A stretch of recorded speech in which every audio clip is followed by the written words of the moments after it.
Hello everyone, welcome to another tutorial by Jacqueline Jax. I hope you guys are enjoying your season, and today we're going to be doing something really exciting. This project is part of the Pumpkin Glow watercolor palette series, and that is the one that was delivered for fall to all of our subscribers. If you haven't signed up for these subscriptions, I highly recommend them because they are so much fun to get in the mail, and they're really inspiring because you can do them with a big group of people.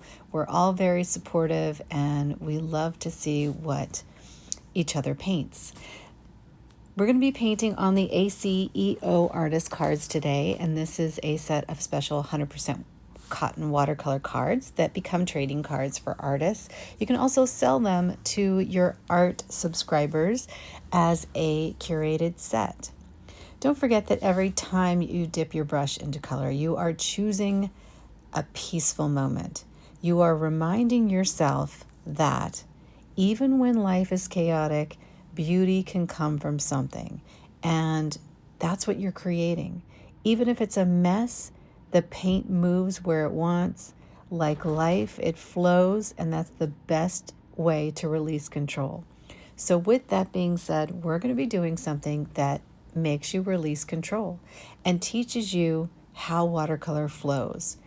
It's all going to be different every time you do this exercise. So I highly recommend that you watch the video all the way through and then come back and do it several times yourself. I think you're really going to enjoy it. So starting with my Purple Shadows palette, I am taking that paint color and using a pointed round around a size 6 or 8. There are description links below for all of the things that I'm using in this tutorial. Then I take a mister. Now, everybody has a different squirt bottle. All of them are different, so I highly recommend trying a few different ones. Maybe go to your dollar store and grab anything from little tiny travel size ones to bigger ones.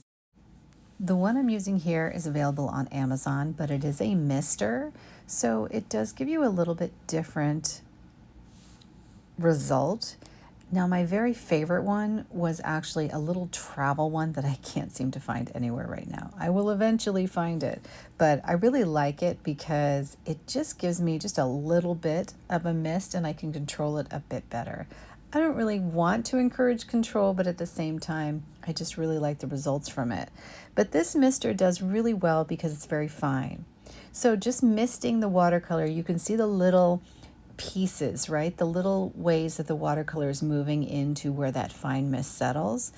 Now, I use a cloth or a piece of paper towel just to dry up any areas that I feel might kind of get soupy, right? Do you know what I mean? Like if too much water gets in one specific area, it will pool, but that's not necessarily a bad thing because it will cause a backwash. So like a backwash or a back bloom is also a really nice look. I just wanted a little more control and a little more blurring on the edges rather than in the center. So I thought just drying this one out would be good.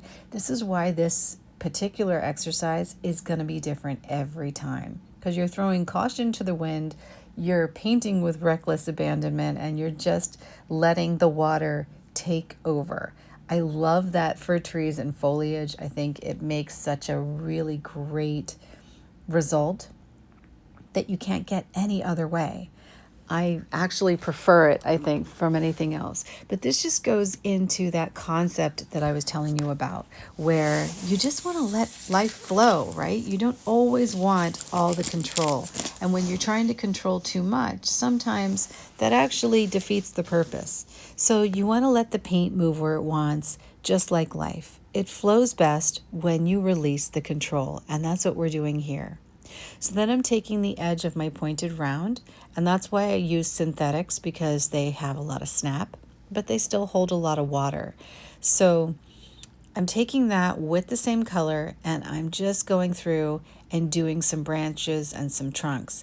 Now, remember, the proportion of the top when you do the top first kind of dictates what the bottom is going to be. So if the tree isn't really super heavy, it probably wouldn't have a super heavy trunk. Keep that in mind as you balance out your artwork, because if you make the trunk too heavy, and the top isn't fluffy enough, then it doesn't really make sense. The proportions will be off. So you do want to kind of go gently, like more gentle on the bottom, and make sure that you don't make the trunks too thick, too large, too quickly, and just let it evolve. It always works best anyway to do several strokes on trunks if you're going to do them thick, because they look more textured. So just go one little bit at a time until you get something that you feel looks balanced and makes sense. I love walking around this time of year and sharing pictures with all of you in our watercolor group of the trees, because as they start to lose the leaves and they change color, we get so much inspiration, and we get to see what trees really are like when they're just branches. There's so many more branches than you would think, but as an artist, you're going to edit a lot out.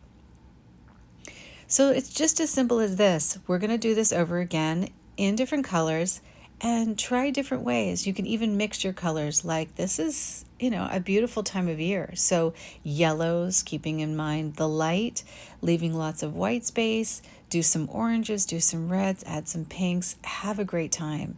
And most of all, don't stress about it.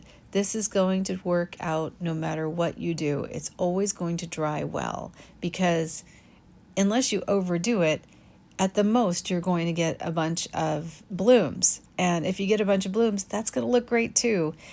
And just don't forget that even if you let it dry all the way through, you can always go back and add a little more leafage to it and see what you get.